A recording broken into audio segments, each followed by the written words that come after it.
How are you? I hope that everything is amazing for you. It has been a crazy good week for me as well. Specifically, I beat my father in my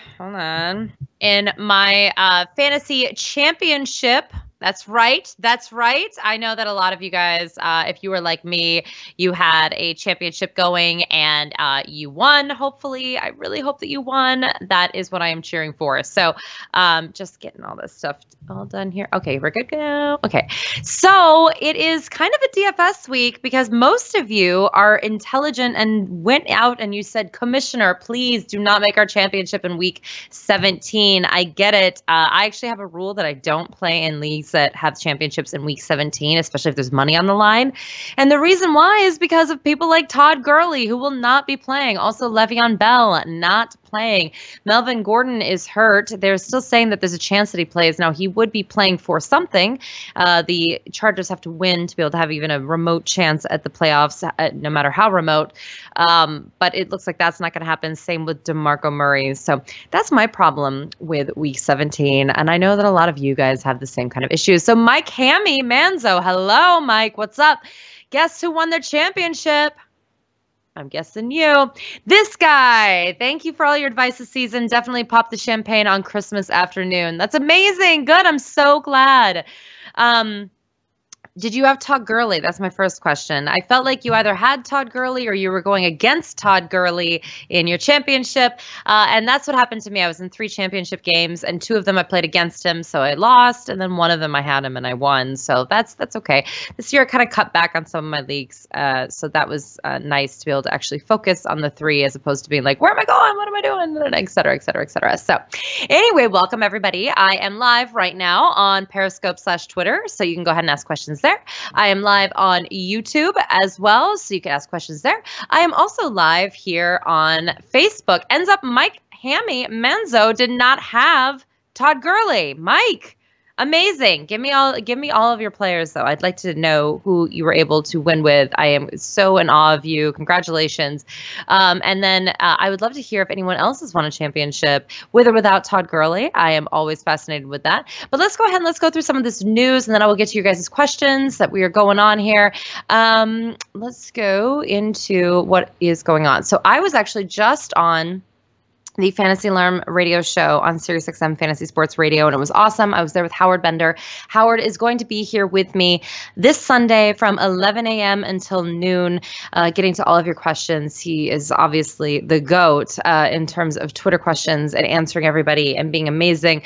But yeah, so this will be our last live week for football season because it's the last regular season. During the playoffs, I think we're going to switch some things up. But let's go ahead and let's talk about some of the news items that have come out over the last few hours because I was disposed. I was in a radio show, so I wasn't able to look at it myself. So Evan Ingram is still sidelined today at practice. This is on Thursday. So here's the thing about, let's say, the New York Giants. I don't even know what you want to call this football team at this point, but sad. So Sterling Shepard did not play in Washington in Week 12. He's questionable this week with a neck injury. Also questionable is going to be Evan Engram, again, with that rib injury, didn't practice. Roger Lewis is also questionable with an ankle injury. And Tavares King is doubtful because he's in concussion protocol. There's a possibility that Travis Rudolph, Hunter Sharp, and Rhett Ellison will be the top guys in terms of 2 wide receivers and tight ends this week against Washington. Not good. On the other side of that matchup, we obviously have Kirk Cousins playing for a contract. Now, I know that a lot of people don't like narratives and they think that this is kind of narrative street-ish. I do not. I think this is absolutely what's going to be happening. So I just want to get everyone in tune with the fact that in a topsy-turvy Week 17, I think one of the guarantees here is that Kirk Cousins is going to be trying to play with his back against the wall. Now, Samaje Perine is practicing. He has a groin and a shoulder injury. He has not been incredibly effective as of late, but he's playing against the Giants, so that's something you need to pay attention to. Also, and this is going to be in my surprising stats article at fantasyalarm.com. Go and check it out. Ryan Grant and Josh Doxson have both played in 15 games so far this season, right? But Grant has 12 more catches and 85 more yards than Josh Doxson. I find that intriguing. Now, Doxson has 2 more touchdowns than Grant, but it is something to think about when you're looking at the differences of price, differences of buzz, et cetera, and what that wide receiving core is going to look like next year and beyond. It's a little bit confusing to say the least. Also, I don't want to rub things in, but Kapri Bibbs in that revenge game. I mean, I told you, I just because I'm a Broncos fan, so I knew that him having a revenge game was just like not going to be happening. No offense to anyone who was really excited about it, but Kapri Bibbs is not a Bronco, and the Broncos defense is pretty good. So there you go. Last week of 2-week final. Okay, hi Felix. Up by 4 points, starting running backs Drake, Hyde, and Derrick Henry. Benching Jordan Howard, Jonathan Stewart, and Hunt. Any issues with my starters in standard? No. The reason why is I think Jonathan Stewart's an intriguing play. I think that both he and Christian McCaffrey are going to be all over the place. But I do like Derrick Henry in this matchup if he gets this backfield to himself, which seems to be what's going to happen, right?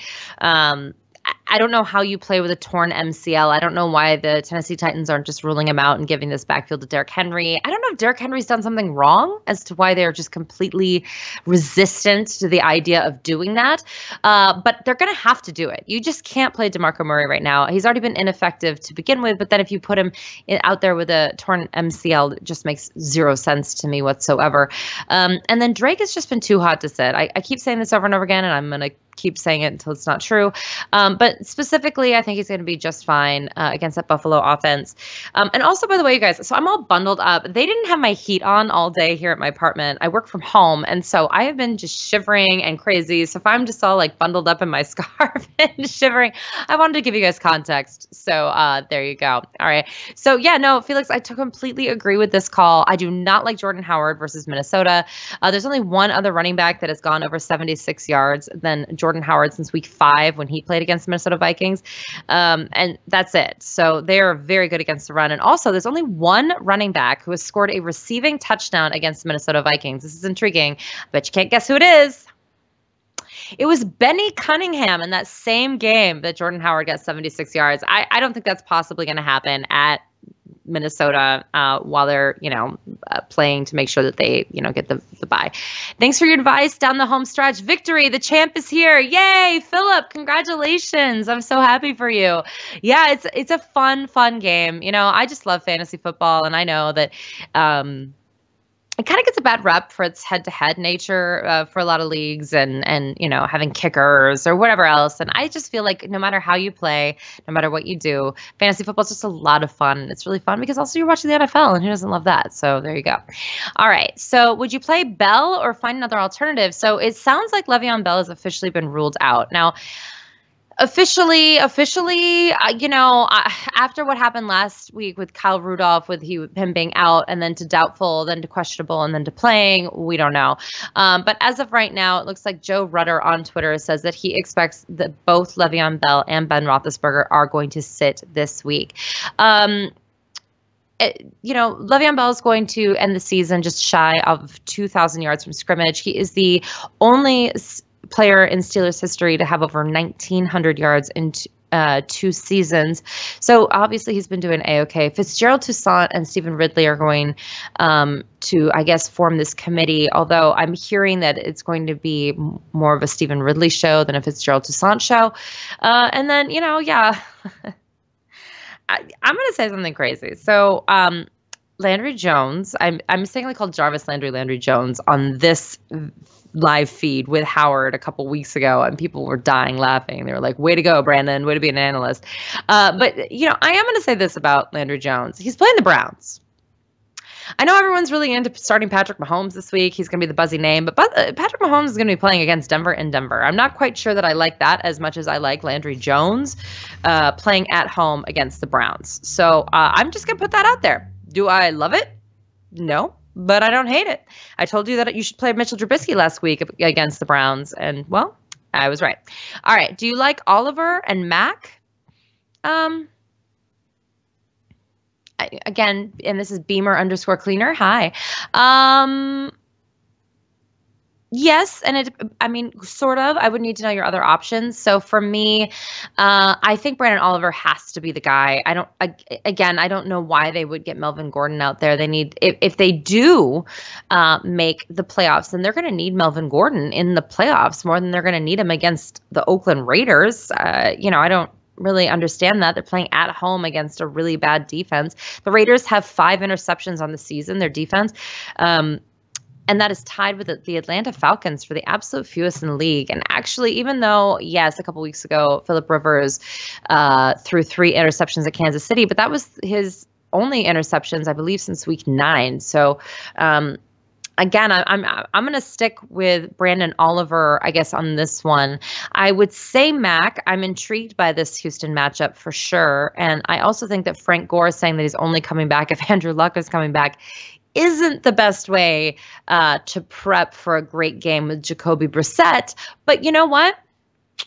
That could help out Marlon Mack. Absolutely. I agree with you. But for me, I'm going to go with Branden Oliver here in a must-win game because I just cannot imagine a world in which they have Melvin Gordon. Supposedly, Gordon with that ankle injury was limited, quote unquote. He was initially believed to be a do not practice, but ends up it looks like he was just limited. I don't know. I think that's absurd.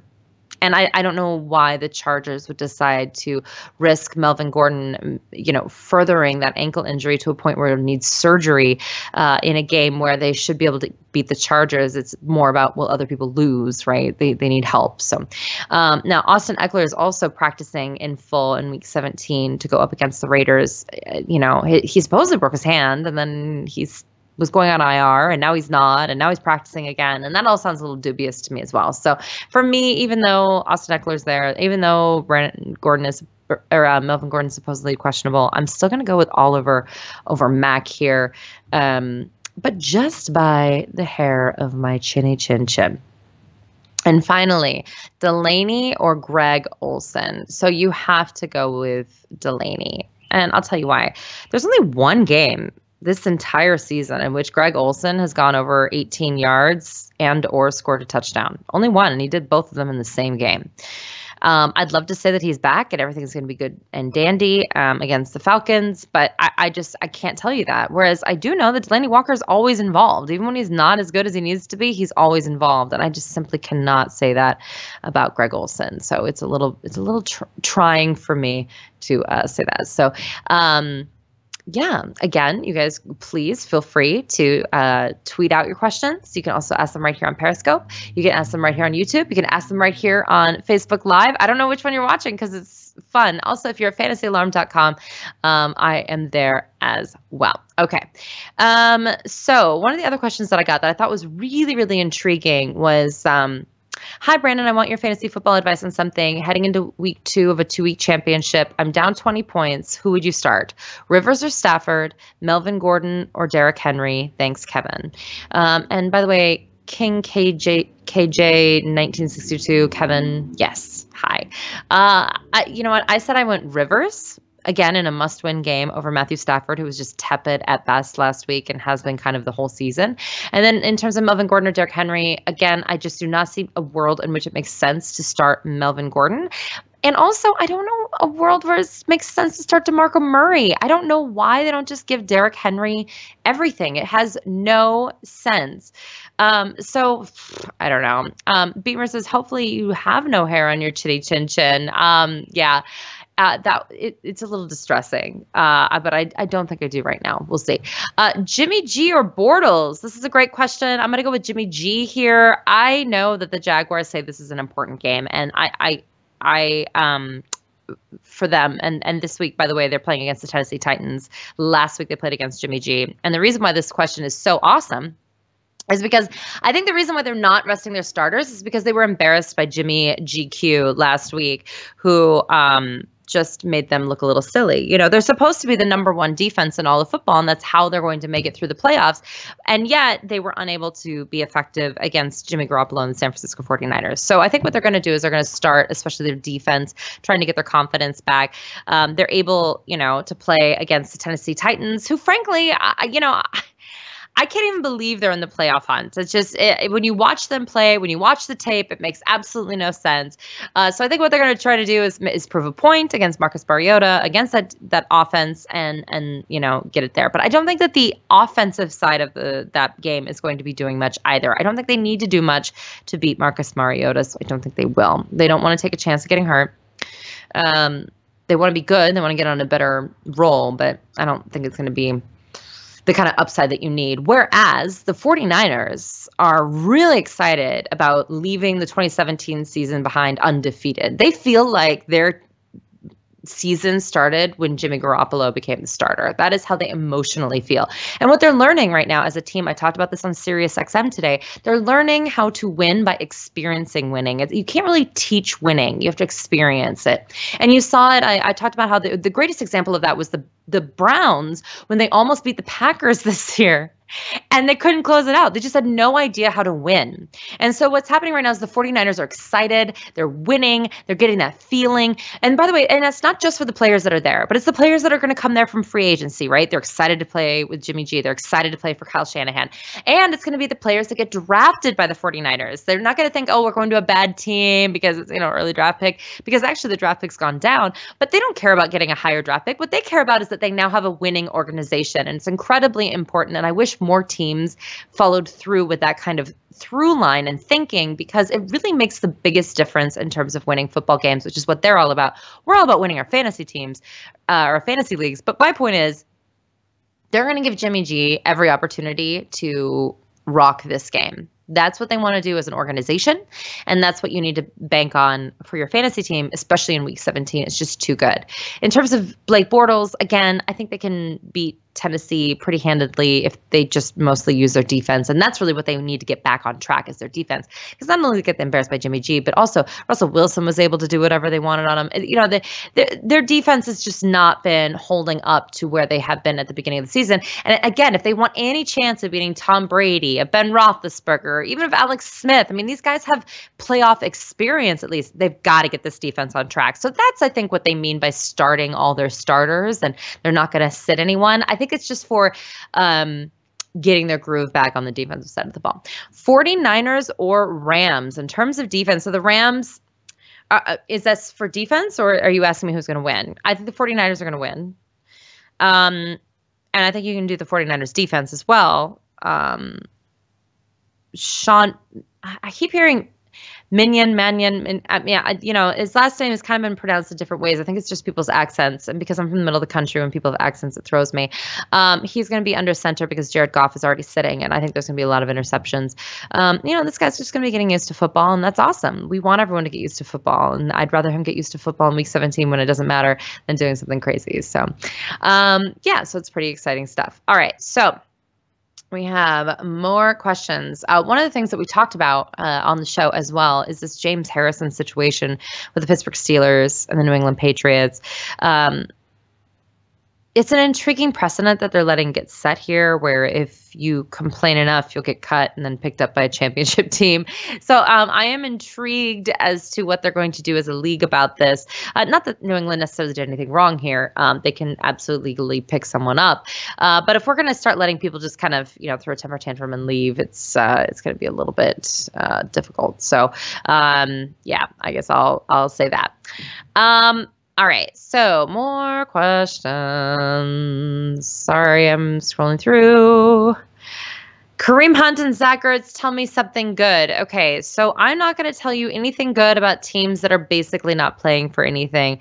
I found it a little bizarre that the Los Angeles Rams decided that they weren't playing for anything, even though they could have gotten a higher seed, mostly because I thought that they would find it nice to not have to play, against a really good team and instead of playing against the Eagles. But hey, you know what? It's going to be fine. We're going to have to see. But news keeps trickling in, and that's why I want to kind of focus on the news today. News keeps trickling in that certain people are going to be sad and whatnot, and this is also why today, before week 17 starts, you need to call up your commissioner, send out an email to the whole league, what have you, and be like, listen, next season, I really think we should not play our championship in week 17. Do it before you're sour grapes, right? Before it looks like you're pouting. Go do it now, because it is an incredibly difficult thing to do. Now, in terms of DFS, there's a lot of fun there because you can kind of play guys, like a lot of people have always wanted to play Patrick Mahomes this season. So they're going to be able to do that. I'm not suggesting it, but you're going to be able to do that, and that's fun. And again, you got, cheaper options like Brandon Oliver, Marlon Mack. There's going to be, a lot of really fun people to kind of trot out there. But in terms of your money leagues or your big time season long fantasy football leagues, I just can't get behind it. And yeah, I apologize. Someone asked here, you have admitted to being a Broncos fan. True. Do you think that there is a good chance they scrap their current quarterback situation to join the Kirk Cousins pursuit? For my Cowboys, I hope they pursue James Washington out of Oklahoma State and they spend everything else on defense. I think Kirk Cousins was auditioning for the Broncos last week. Like, I'm dead serious. I think that was a scouting trip. There's nothing else for the Broncos this season that they need to do. I think that John Elway's getting a lot of flack for his drafting over the last few years, and specifically at the quarterback position. Paxton Lynch was obviously the largest amount of capital that he put into a quarterback situation. But so Trevor Siemian, to be fair with where he was taken, he probably is considered a success, right? Because he's got a lot more playing time and was a starter for a lot longer than most people in his position.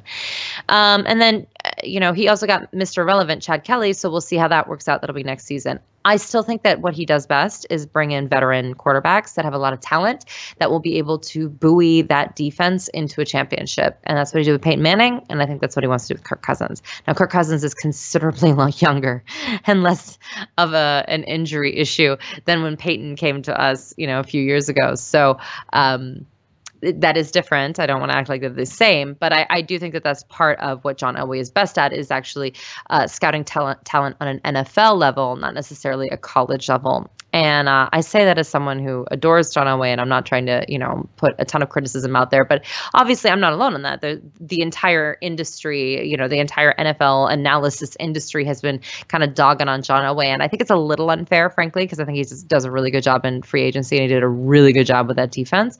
But I do think that Kirk Cousins fits the bill for what he wants to do, and that's pretty exciting. So, all right, so we're going to keep going with some news here. Well, actually, I'm going to do this one question here too. So, stumbled upon a dynasty startup draft you did for Pro Football Focus, and I love the Beckham pick at 1-2. But at 210, you chose,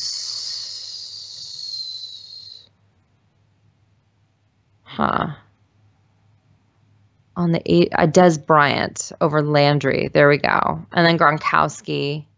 Can you explain the process on the aging Bryant? Yeah, so I did this at the beginning of the season, and here are my thoughts on Dez Bryant. This is very intriguing. So it's been 22 games since Dez Bryant has had over 100 yards in a game, and a lot of people are freaking out about this. And by the way, I'm really excited because we're all going to get Dez Bryant at a super discount next season. And I'm also excited to talk to my colleagues at Fantasy Alarm, because there are a lot of Dallas Cowboys fans in there. I think we're at a reckoning moment with Dez Bryant, and I don't think it means that his career is over. I think he's going to pull a Larry Fitzgerald. I think they're going to change him around where he lands up on the field. I think they're going to try to figure out a way to put him opposite a flashier guy, a burner, someone who's going to really, book it downfield and be able to get the defenses off of him.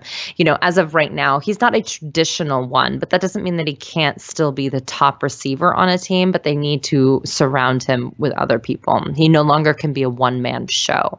That's not a bad thing. And I understand that, maybe I would have gone Landry now. This draft was from a year ago, almost. It was literally, I think, in July. So I guess it was more like 6 months ago.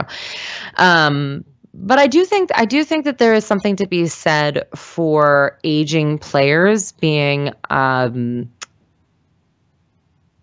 really down. People are really down on aging players in Dynasty League. So I'm going to take the Dynasty League aspect out of this, but I do think that next year we're going to have a huge discount on him. And I do think that the Dallas Cowboys and or another team, you know what? Listen, crazy things happen with free agency and with trades and everything else, but I don't think that he is completely done. I do think he requires a speedster young guy to open up the the defense and you know, to open up the field so that he can do other things. Right now, he just doesn't have that. He doesn't have anything close. So I think it's a little unfair. Listen, he's not been great either. Don't get me wrong, but I don't think that this is the end of life. So yuck, Cowboys. Oh, Felix, you're terrible. The last few weeks, you answered my questions on Facebook. Thanks for helping me with the championship. Hi, Mike. Yeah, Joe Flacco is my quarterback after Wentz got hurt. Yeah, that ended up working out great, Mike. I'm so glad that worked out for you. It's intriguing because in the first 4 games, Joe Flacco had 6 interceptions. In his last 11, he's had 6 interceptions. So clearly he started to get much better. In fact, after his 4th game, I actually said I thought he should get benched, and he should. I mean, if you looked at it, statistically, he was the worst quarterback in the National Football League, worse than DeShone Kizer, worse than anyone else that's been benched, you guys. Literally, Joe Flacco was the worst by every metric. And then it kind of turned on the burners at the end. This is also where we talk about veteran leadership, the culture of winning, things like that. The things that I was just talking about in terms of what's going on in San Francisco and what they're hoping to get from Jimmy Garoppolo, right? Joe Flacco is not Aaron Rodgers, right? I mean, you know, we could have the elite funny haha, but the point is that he, you know, I think he would even say that too. He's a different kind of player. But he does know how to win, and they do go to the playoffs often, and he has obviously won a Super Bowl. So I'm intrigued by this. This is why I'm worried about all these NFC teams, because they have a lot of young quarterbacks, not a lot of veteran leadership. I'm going to be very intrigued just to see how they are able to take care of this postseason, because it's going to be very difficult. Watch Dez go to the Eagles next year. Yeah, I mean, wouldn't that be funny?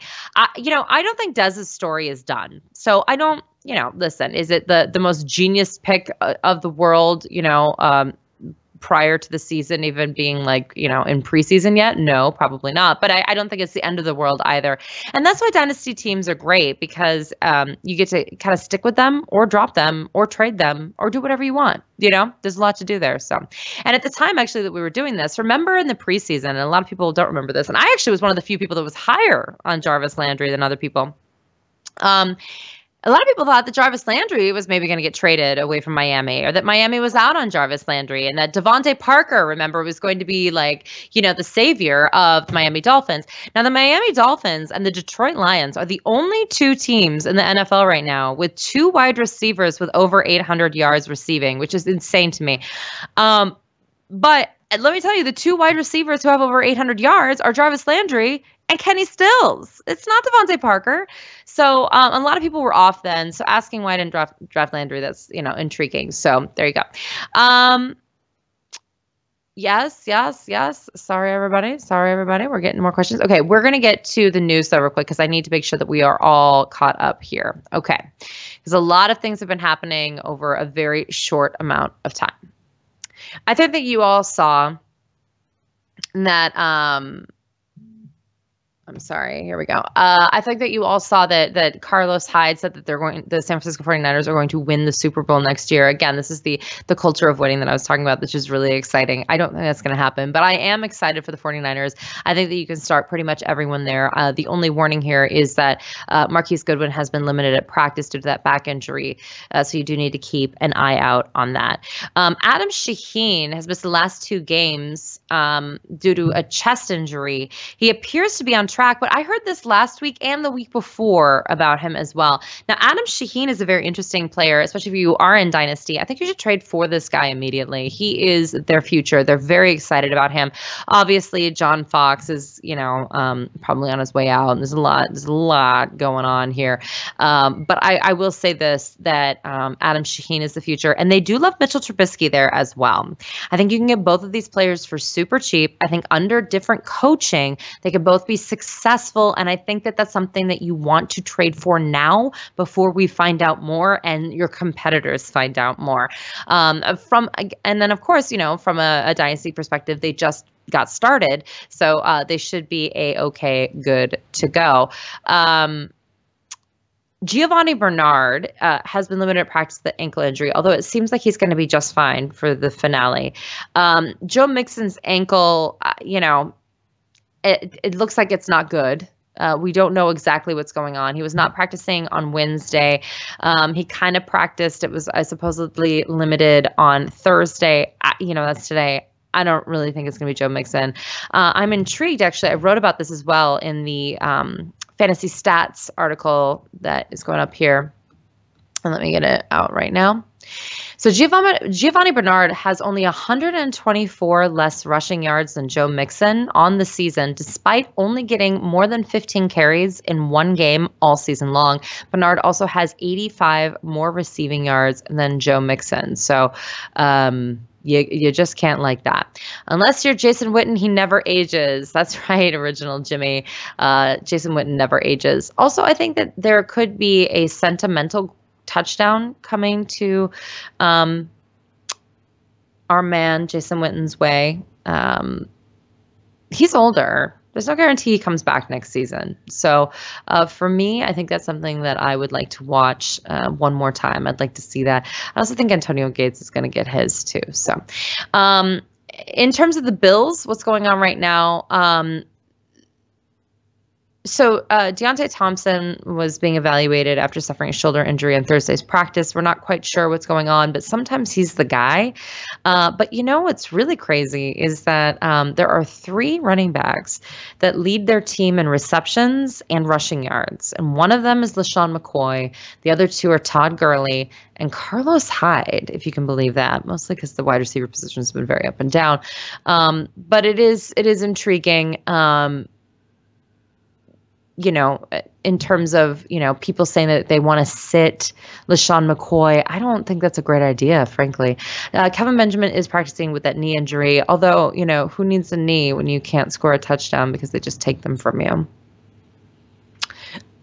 That was my judging face. Okay. Cody Latimer is still sidelined. So is Emmanuel Sanders. I don't think you can count on either of them for Week 17. Vance Joseph said that he's going to start Paxton Lynch. That's the plan, although Paxton Lynch isn't 110% health-wise, but I think that's probably going to be the case. They just need to see what they can get from him. And then also, when Brock Osweiler's complaining and trying to make a point, no one listens to him, so I guess they need to try someone else, right? Isaiah Crowell is limited on practice. So was Duke Johnson. Both of them are probably going to play. Both of them will probably be ineffective.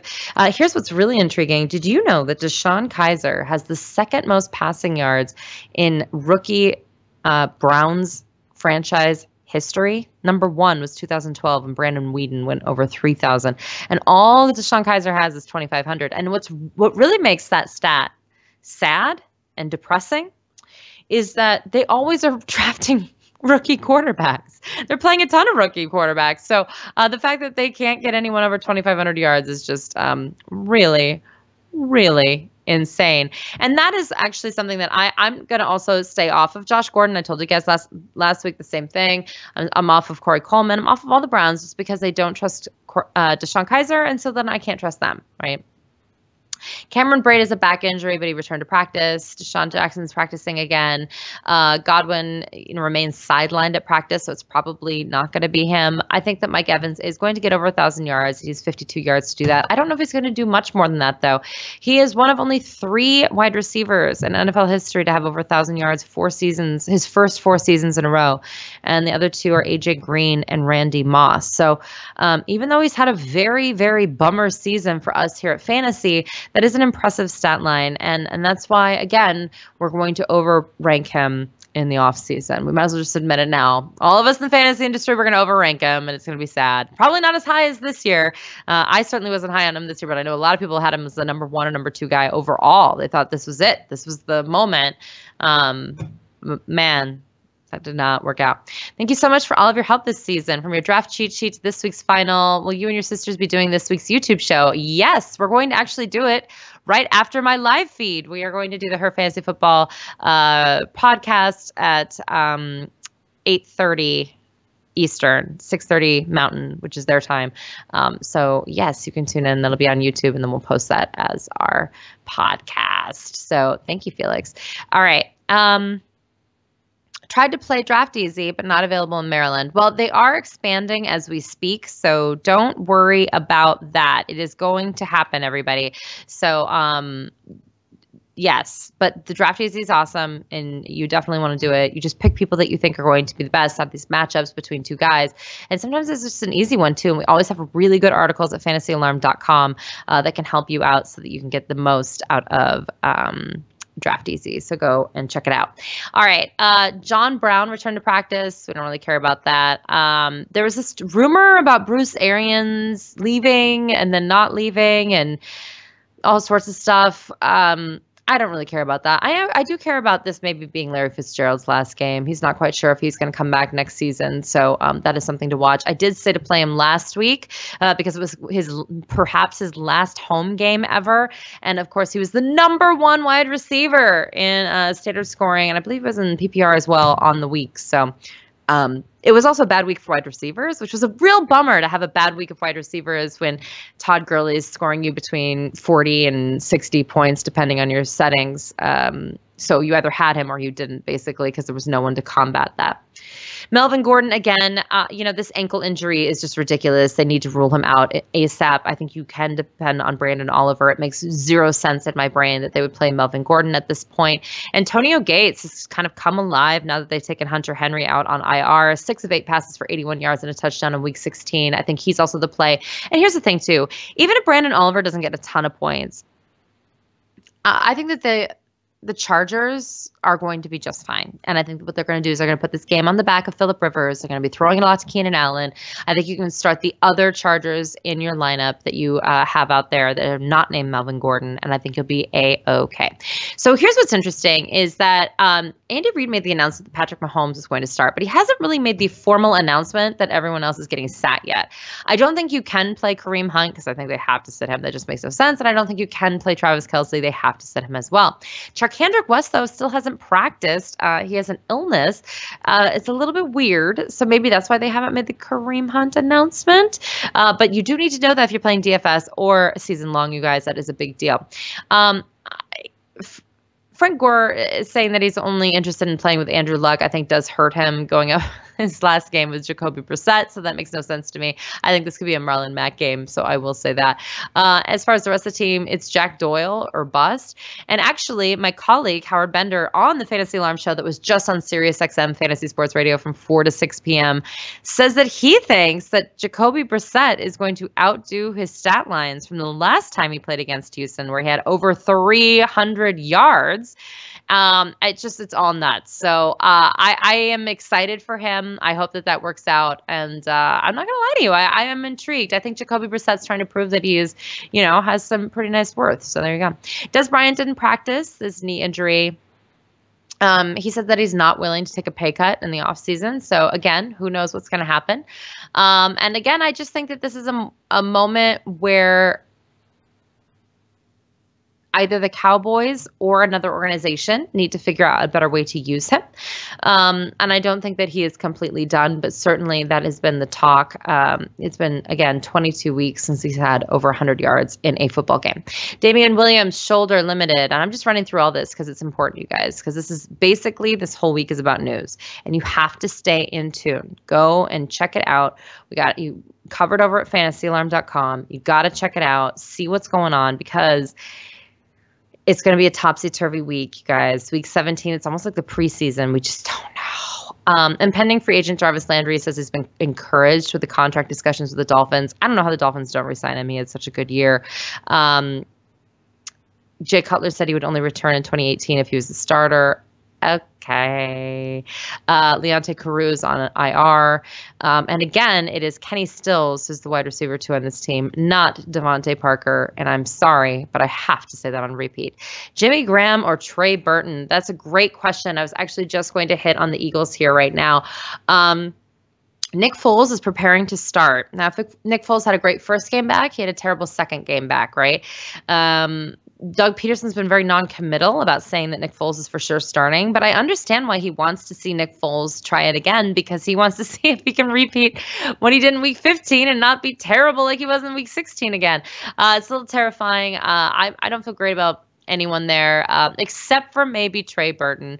But I will say that Jimmy Graham has to play well in a must-win game for the Seattle Seahawks. If you can believe it, he has the most touchdowns amongst tight ends. So I'm going to go with him. but just by a little bit, and that's for that touchdown upside. I think there's a possibility that this Eagles game is just really bizarre, and I don't want you to kind of touch it with a 10-foot pole right now. That's how I feel about that. Julio Jones says he's going to be good to go. He's dealing with that ankle and thumb injury. He seems to always be dealing with an injury and then always playing.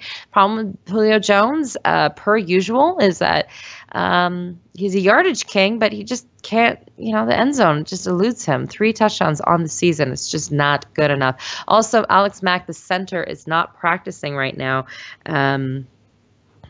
That's troubling. They need to win to have a chance at the playoffs against Carolina Panthers, who are trying to get a better seed. I'm very worried about the Atlanta Falcons. I don't know how they're going to do against the Panthers. In fact, I feel very negative about it, to be entirely frank. So, also weird stat, Tevin Coleman has 1 more total touchdown than Devontae Freeman on the season. That's a very, very weird year. Nobody's playing for the Giants. I think we already discussed that. So I don't know how you start anyone there. Although, again, my colleague, the amazing Howard Bender, said that he thinks that Wayne Gallman is going to be the guy, and he's going to go over 100 yards this week. I think that's a distinct possibility. Certainly Washington is not very good against the run. But, in terms of the passing game, I'm just not quite sure there's anyone there to even talk about. Jaguars, we discussed that. As of right now, they said they are not sitting their starters. Marquise Lee did not practice. I think everyone's pretty much considering him out. It looks like Blake Bortles is at least going to play part of the game. I don't think you should trust Leonard Fournette at all. Also, Mercedes Lewis was a do not practice. So I'm just going through all of these because these are important. Okay, hold on, let me just check here. Okay. Jermaine Kearse was sidelined on Thursday. Kearse has a big bonus in his contract if he does some amazing things this week. A lot of people are excited about that. I don't know. I don't know if I'm really in there. Matt Forte says that he plans to return for an 11th season in 2018, which I find intriguing and kind of exciting. When asked if Christian Hackenberg would see any playing time against the Patriots in Week 17, Coach Todd Bowles said, "We'll see." Just how bad is Christian Hackenberg if they won't play him when Bryce Petty's playing the way he is? Also not practicing Austin Seferian-Jenkins. Oh, hi. And yeah, so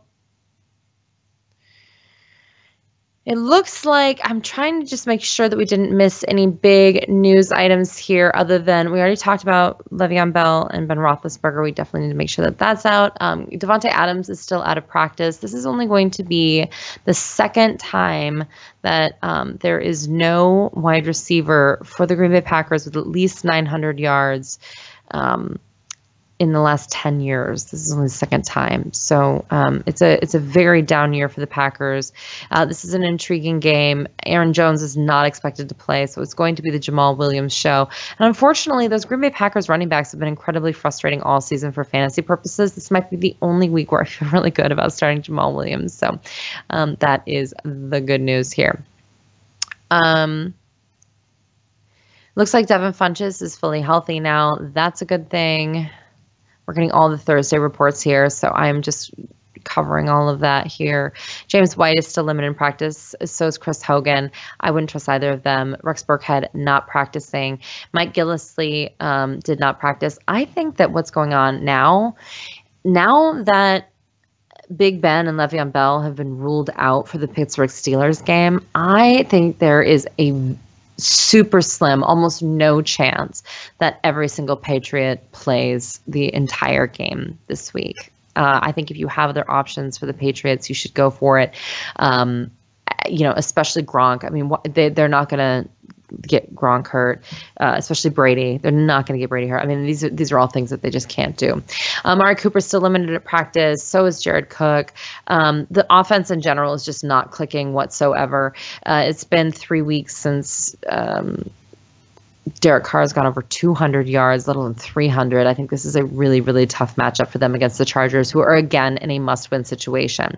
Now, Cooper Kupp has remained sidelined on Thursday with a knee injury. I would say that Cooper Kupp would be the one that I'd want to start because he's the leading rookie in receiving. But it looks like that's not even going to be the case because they're not going to risk him getting injured as well. So, and then Robert Woods also was, hurt before that. And their coach already came out and said that Robert Woods, Cooper Kupp, and Sammy Watkins would see a little week 17 playing time, but he did not say a lot. So I'm taking out all of my Rams wide receivers. I think that if you are trying to throw a dart and you really want to start a Ram, again, it's going to be tough because they have a backup quarterback, but then I think you would go with Josh Reynolds on that one and hope that you get some preseason buzz, kind of sprinkled dust on top of you for luck. Jeremy Maclin is still out. It looks like he's going to be out. And I think Michael Campanaro, I actually talked about him in my DFS bargains video. I think that he's going to be an intriguing play. He scored a touchdown last week. I know I don't want you to be chasing points in this, very technical way, but I do also think that they have to throw the ball. They have to win to get in. I mean, there are a lot of reasons why Michael Campanaro seems to be the guy. So, I know that it doesn't always feel good to start these guys that you don't know a whole lot about and that no one really knows a whole lot about and we don't really care about. But, in week 17, those are the guys that are going to be scoring a lot of points, and especially, again, for teams that are playing for something. A real problem here, though, is that Michael Thomas has remained limited at Thursday practice. If he gets 5 catches, he will beat Jarvis Landry for the most catches out of any first 2 years for a wide receiver in NFL history. But this hamstring looks serious. It's been now 2 days with, limited practice and noticeably limited practice. So look for maybe Ted Ginn Jr. to get more involved. I think this is actually going to be a lower scoring game than what we thought. It right now has the highest over under at 50.5. I find that surprising because I don't think that Tampa Bay is going to score that many points against the Saints defense. And I don't think the Saints are really interested in, flinging the ball around when they have Alvin Kamara and Mark Ingram. So, again, we got Jimmy Graham sidelined on Tuesday, but it looks like that's just his normal stuff. So he'll probably be the guy. Yeah. And by the way, guys, if you look at the difference between Paul Richardson and Tyler Lockett's stats, you're going to giggle to yourself because they are so clearly different. And Paul Richardson is the wide receiver 2 on the year. It's just not even close. The Texans. So I am hearing that DeAndre Hopkins is probably not going to play. He has not officially been ruled out. And Bill O'Brien was a little bit, coy about how he's a game time decision. So I just think that you need to watch that. I would not play Hopkins in any sort of DFS format this week, even though it is against the Colts, and that seems to be obviously a delicious matchup. But you just can't trust that. Again, DeMarco Murray with the MCL. Nobody likes that, and I don't know why they're even pretending like he's going to play. He absolutely should not play. And then the Vikings. The Vikings are going to be at home. They're going to try to prove a point. This is the beginning of their home game run, as it were, and so I think it's pretty exciting. However, keep your eye on this. I don't think they think that they need to have everybody out there 110%. If someone's limited, like Kyle Rudolph is, he may not play. Although we heard this before, and then he goes out there and scores a touchdown. So I'm certainly not going to sit there and tell you that it's not going to happen, but you have to keep your eye on that for sure. All right. So, all right. Thank you so much for all of your help this season from your draft. Okay. Yeah. Oh, I already did that one. Great. So, all right, you guys. Well, I am going to check one more thing, and then I think I'm going to get out of here because I know it's week 17, and I know that most of you already had your championship, and thank you so much for all of the thank you notes and the awesome feedback that everyone's been giving about their championship and if they won or even if they didn't win and they were close or what have you, because I have been there myself. I get it. For me, I won 1 and I lost 2, and it literally only came down to Todd Gurley. I had Todd Gurley or I did not have Todd Gurley, and there was no other options. So hopefully you were able to have Todd Gurley and win, and we were really excited to have you. And thank you so much for being here on Thursdays. And again, Howard Bender and I are going to be here on Sundays from 11 a.m. until noon this Sunday, so definitely tune in. And let's talk some football. It's fun. It's week 17, and this is actually a fun time to play DFS because you can get really experimental and get those bargains so that you can really roster the studs that you want that are going to be playing in games that matter. And one of the things you really need to do, and I touched on it through all of those matchups, through all those teams, is look at the games that matter, why, what the scenarios are, and then make your decisions on who you want to play. You don't want to play someone that you just think there's just no reason, right? Even right now, they're not ruled out, but you can pull Evan Engram and Sterling Shepard. The Giants do not need them for this week, and they do need them for their future, so they're going to make sure that they get healthy. So that's going to be kind of my hot tip of the week is just start pulling people now. Just, don't get cute. Don't, be like, oh, maybe he'll come back. No, I don't think so. There's just no reason. And think like a coach. Through the majority of fantasy football season, a lot of people always say, the GMs, think like a GM and an owner, and I agree with that. But for week 17, think of it from a coaching perspective. Think about, do I really need this guy? Do I need him now or do I need him next year? Also, a really intriguing thing that's going to happen is that the bloodletting after this weekend at the coaching position is going to be incredibly intriguing, especially if you play Dynasty. I went all in on the Rams in a lot of Dynasty leagues because I believed in Sean McVay. I decided that was something that I very adamantly believed in. I thought he was a good coach and that things would work out. That worked out for me. Now, sometimes it doesn't work out. I knew there were a lot of Bill O'Brien believers out there, and really DeAndre Hopkins is the only one who's worked out, and it's almost been despite the offense that they've been running there in Houston. The offense that only Deshaun Watson can run, I guess, because everyone else has been terrible. So, you win some, you lose some, but make sure to pay attention to that as well. And you guys, we have the playoffs. We have the real NFL playoffs coming up. So it's amazing. Someone is asking about Goff or Jimmy G. Goff is already ruled out for week 17. Again, talk to your commissioner so you don't have to do this again. So it's got to be Jimmy GQ, my friend. That is who we have. So perfect. All right. Well, thank you so much, everybody. I hope that you all had a wonderful championship. I hope you have a wonderful week, and I will talk to you soon. So have a good night. Bye-bye.